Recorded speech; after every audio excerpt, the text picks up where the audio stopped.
আসসালামু আলাইকুম। আজকে আমি আপনাদের সাথে শেয়ার করব একটু বেশি স্বাদের চিংড়ি মাছের মালাইকারি। নারকেল ছাড়া আপনারা এই চিংড়ি মাছের মালাইকারিটা তৈরি করে নিতে পারেন খুব সহজেই। নারকেল ছাড়া এই চিংড়ি মাছের মালাইকারিটা খেতে কিন্তু অসাধারণ হয়। একবার হলেও আপনারা বাসায় ট্রাই করে দেখতে পারেন। ঘরোয়া কিছু উপকরণে আপনারা তৈরি করে নিতে পারেন এই চিংড়ি মাছের মালাইকারিটি। তাহলে চলুন দেখে নেই এই রেসিপিটি। চিংড়ি মাছের মালাইকারিটা তৈরি করার জন্য প্রথমে আমি চিংড়ি মাছ নিয়েছি। চিংড়ি মাছটা কেটে ধুয়ে নিয়েছি। এরপর আমি এখানে দিয়ে দিচ্ছি হাফ চামচ হলুদের গুঁড়া, অল্প একটু লবণ দিয়ে দিচ্ছি। এরপর চিংড়ি মাছটাকে হলুদ ও লবণের সাথে খুব ভালো করে মিক্সড করে নেব। খুব ভালো করে মিক্সড করে নেওয়া হয়ে গেছে। এখন এই চিংড়ি মাছটাকে তেলে ভেজে নিতে হবে। চিংড়ি মাছটাকে ভেজে নেওয়ার জন্য চুলায় আমি একটি প্যান বসিয়ে দিয়েছি। এরপর দিয়ে দিচ্ছি 1/3 কাপ রান্না করা রেগুলার সাদা তেলটা। তেলটাকে হালকা গরম করে নেওয়ার পর চিংড়ি মাছগুলো তেলের মধ্যে দিয়ে দিচ্ছি। এইভাবে করে সবগুলো চিংড়ি মাছ আমি প্যানের মধ্যে দিয়ে দেব। চিংড়ি মাছগুলোকে একদম লো হিটে ভেজে নিতে হবে। চিংড়ি মাছটাকে এক পাশ ভেজে নেওয়া হয়ে গেলে অপর পাশ এইভাবে উল্টিয়ে পাল্টিয়ে ভেজে নেব। 4 থেকে 5 মিনিট একদম লো হিটে চিংড়ি মাছগুলোকে ভেজে নেব। চিংড়ি মাছগুলোর মধ্যে যখন এরকম একটা কালার চলে আসবে ঠিক তখনই চিংড়ি মাছগুলোকে প্লেটের মধ্যে তুলে নেব। সবগুলো চিংড়ি মাছ আমার প্লেটের মধ্যে তুলে নেওয়া হয়ে গেছে। এখন এই তেলের মধ্যে আমি দিয়ে দিচ্ছি 2টা এলাচ, 1 টুকরো দারুচিনি ও একটা তেজপাতা। এই তেলে চিংড়ি মাছের মালাইকারিটা হয়ে যাবে। এক্সট্রা কোনো তেল ব্যবহার করার কোনো দরকার নেই। এখন এইগুলোকে হালকা করে ভেজে নেব। হালকা করে ভেজে নেওয়ার পর দিয়ে দিচ্ছি 1 কাপ পেঁয়াজ বাটা। অবশ্যই কিন্তু পেঁয়াজ বাটাটা দেওয়ার চেষ্টা করবেন, এতে করে কিন্তু গ্রেভিটা খুবই ভালো হবে।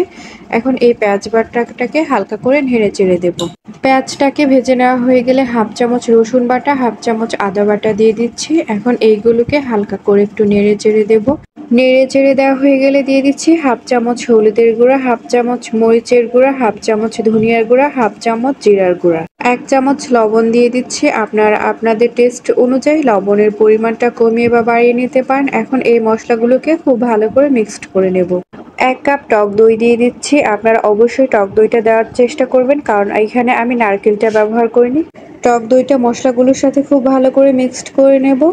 মিক্সড করে নেওয়া হয়ে গেছে। এরপর দিয়ে দিচ্ছি অল্প একটু পানি। এই মশলাগুলোকে খুব ভালো করে কষিয়ে নিতে হবে। মশলাগুলোকে এখন খুব ভালো করে নেড়ে চেড়ে দেবো। নেড়ে চেড়ে দেওয়ার পর ঢাকনা দিয়ে দেবো। ঢাকনা দিয়ে 5 মিনিটের মতো খুব ভালো করে কষিয়ে নেব। 5 মিনিট হয়ে গেছে, ঢাকনাটা খুলে নিচ্ছি। মশলাগুলো খুব ভালো করে কষিয়ে নেওয়া হয়ে গেছে। এখন একটু নেড়ে চেড়ে ভেজে রাখা চিংড়ি মাছগুলো এই মশলাগুলোর মধ্যে দিয়ে দেব। চিংড়ি মাছগুলো দিয়ে দেওয়ার পর হালকা করে একটু নেড়ে চেড়ে দেবো। নেড়ে চেড়ে দেওয়া হয়ে গেলে এখানে আমি দিয়ে দিচ্ছি 8 থেকে 10টি কাঁচামরিচ। আপনারা যদি আরও ঝাল খান তাহলে কিন্তু কাঁচামরিচের পরিমাণটা বাড়িয়ে দিতে পারেন। এরপর ঢাকনা দিয়ে দিচ্ছি। ঢাকনা দিয়ে চুলার আঁচটা মিডিয়াম হিটে রেখে 5 মিনিটের মতো খুব ভালো করে জাল করে নেব। 5 মিনিট হয়ে গেছে, ঢাকনাটা খুলে নিচ্ছি। এখন চিংড়ি মাছগুলোকে একটু নেড়ে চেড়ে দেবো। নেড়ে চেড়ে দেওয়া হয়ে গেলে এখন এখানে দিয়ে দিচ্ছি 1 কাপ পানি। আপনারা ঝোল যতটা রাখবেন সেই পরিমাণ পানি দিয়ে নিতে পারেন। এখন ঢাকনা দিয়ে দেব। ঢাকনা দিয়ে আরও 10 মিনিটের মতো খুব ভালো করে জাল করে নেব। খুব ভালো করে জাল করে নেওয়া হয়ে গেছে। এখন ঢাকনাটা খুলে নিচ্ছি। চিংড়ি মাছের মালাইকারিটা তৈরি হয়ে গেছে।